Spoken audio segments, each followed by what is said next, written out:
Ang latest, ang hottest sa showbiz and entertainment. Heto na sa Ang Pilipinas Ngayon.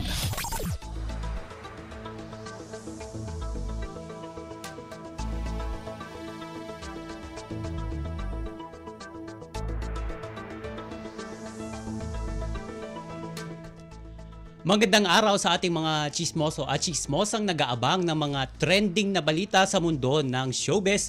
Ito na ang ratsyada ng mga chika. Pinabulaanan ng TV host at dating alkalde ng Maynila na si Isko Moreno ang chika sa social media na muli raw itong tatakbong mayor ng lungsod ng Maynila. Base sa mga naglalabas ng balita online, naghahanda na raw itong si Yorme para sa magaganap na eleksyon sa 2025 o parang comeback niya sa politika. Tugon dyan ni Yorme, quote and unquote, I don't think it's on the top of my mind right now. I truly love serving the people. Half of my life, 24 years of working, was dedicated to public service. Pero aminado siya na may iilan siyang kinakausap na public servants na humihingi ng payo upang mas mapabuti ang pagsisilbi nila sa bayan. Ayon pa sa dating Manila Mayor, nagpapasalamat ito sa taong bayan at sa Diyos sa ibinigay na oportunidad sa kanya. Ngunit sa ngayon ay abala ito sa pagtupad ng obligasyon niya bilang talent ng Sparkle ng GMA Network.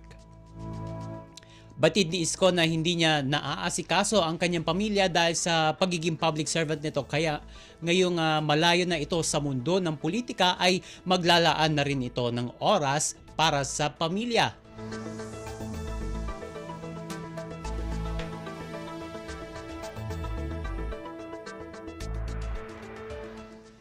Sa iba pa natin chika for today, hindi lang si Jeneline Mercado ang wala sa inilabas na 2024 GMA Station ID.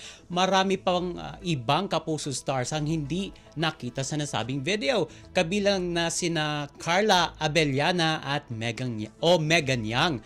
Mapapanood sa naturang Station ID sina Marian Rivera, Dingdong Dantes, Michael V, Dennis Trillo, Alden Richards. Gayon din ang mga sikat na kapuso stars na sina Barbie Forteza at Julie Ann San Jose na isa sa mga kumanta sa theme song na Isa sa Puso ng Pilipino. Nasa video rin ng ilan sa mga sikat na broadcast journalists ng GMA News na sina Jessica Soho, Mel Chiangco, Vicky Morales at Emil Somangil. At present din sina Tito Boy Abunda, Heart Evangelista Bea Alonzo Pokwang at Kuya Kim at Shenza. Naroon din ang mga batang stars o youngsters na sina Jillian Ward, Miguel Tan Felix, Bianca Umali at Kylene Alcantara. At wala pang paliwanag ang dalawa sa kung bakit wala sila sa pinakahuling station ID ng GMA Network.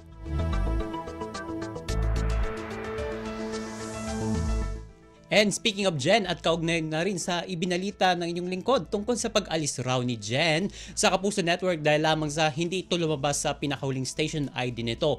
Naglabas ng official statement ang Aguila Entertainment, ang talent agency ni Jen at kanyang asawa na si Dennis Trillo, kung saan matindi niyang pinabulaanan na aalis na ito sa bakuran ng GMA Network. Itong si Jeneline Mercado. Anya, sa nasabing statement, quote and unquote, I just want to clarify to those who keeps on insinuating regarding the issue of network transfer that Jeneline is a loyal artist of GMA and will always remain loyal for as long as her mother network wants her to stay.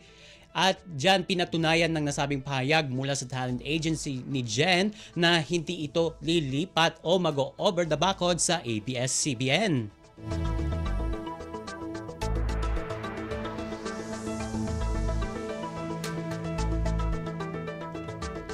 At sa uli natin chika for today, na itanong sa celebrity couple na sina Ruru Madrid at Bianca Umali ang tungkol sa pagpapakasal ng rumampa sila sa isang bridal fashion show.